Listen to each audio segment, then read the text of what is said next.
Sri Pengerusi, terima kasih memberi ruang Kuala Langat untuk berbicarakan di bawah Kementerian Pendidikan. Terus kepada menyinggung butiran 040300 latihan kepimpinan. Daripada anggaran belanjawan yang diberikan pada 2015, jumlahnya 141,777,800 ringgit.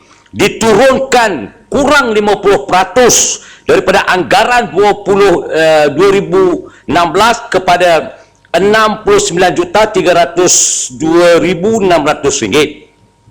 Persoalannya ialah ini di bawah pembangunan profesionalisme. Apakah kerajaan tidak mahu rasionalnya melahirkan anak-anak muda yang wibawa untuk diketengahkan, atau tidak mahu menjadikan manusia rakyat Malaysia ini cerdik ataupun memahami tentang inspirasi generasi masa depan? Soalannya, apakah dengan adanya penurunan ini memberikan ruang yang terlalu terhad kepada anak muda untuk meneruskan kepimpinan yang akan kita tinggalkan? Saya percaya kementerian mesti ada alasan yang kukuh dan mantap mengapa tidak membolehkan penurunan ini dibuat atas dasar apa. Dan apakah selama ini kita sudah berada dalam ambang tidak mahu melahirkan generasi wibawa? Dan ini menteri harus jawab daripada hati nalurinya. Apakah ia benar-benar mahu melahirkan anak muda yang pandai, cerdik, bijaksana untuk menjadi pemimpin masa depan? Kerana bajet ini akan menzahirkan apa inspirasi kerajaan yang sebenarnya. Saya terus merujuk kepada butiran 080100 Dewan Bahasa dan Pustaka yang sebelum ini anggaran belanjawan 2015 berjumlah 93 juta dan diturunkan kepada 45 juta. Maksudnya apa? Adakah selama ini Dewan Bahasa dan Pustaka dengan pekerjaannya, ataupun adakah pentadbirannya, atau adakah perbelanjaan untuk mengangkat martabat bahasa itu sendiri sudah dilonggarkan atau dimalaskan untuk dipikir, ataupun tidak mahu bersungguh-sungguh untuk mengangkat martabat bahasa itu sendiri? Dan ini persoalannya mesti ada alasan yang kukuh daripada Kementerian Pendidikan. Hala tuju untuk kita memastikan isu pendidikan dalam segi bahasa itu tidak dimanipulasikan atau dipandang enteng. Ini harus dijawab, kerana bajet ini menunjuk hala tuju yang dibawa oleh Menteri Pendidikan ke mana tidak dibawa. Dan ianya mesti ada rasionalnya mengapa penurunan ini saya anggap keterlaluan, kerana dah melepasi 50% daripada bajet sebelum ini.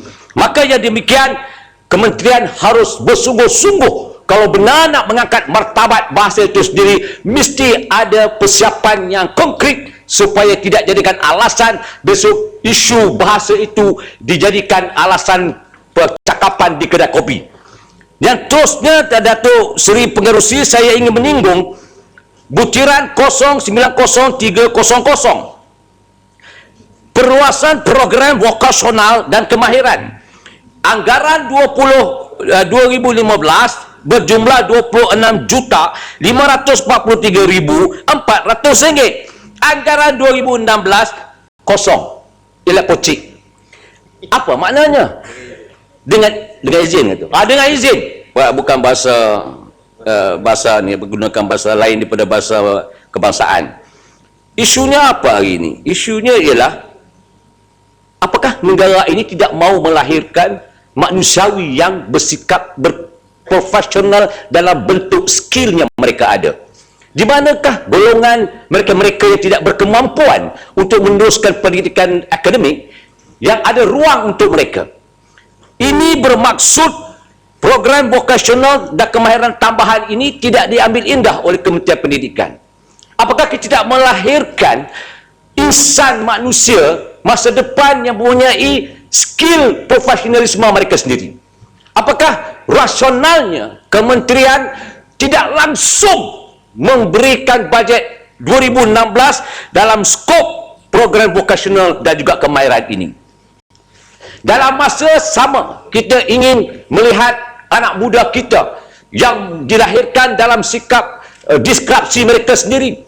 Kalau sebagai seorang mekanik yang profesional, kalau seorang bekerja dalam bidang perkhidmatan yang profesional, dan kini kita nak melahirkan seorang mekanik yang profesional, apakah ini menunjukkan bahawa negara ini tidak memerlukan orang yang profesional dalam skill mereka sendiri? Saya percaya Menteri MITI pun bersetuju dengan saya untuk berdepan dengan TTPA sebagai contoh. Kita nak bersaing dengan negara-negara yang besar skalanya. Perlu ada insani manusia yang wibawa untuk menyaingi mereka. Di samping kita punya uang, kita juga ingin punya skill tempatan yang boleh dilahirkan untuk memastikan rakyat anak muda dimertabatkan, diangkat kedudukannya untuk memastikan bahawa persaingan besok tidak menjadi cacat celanya.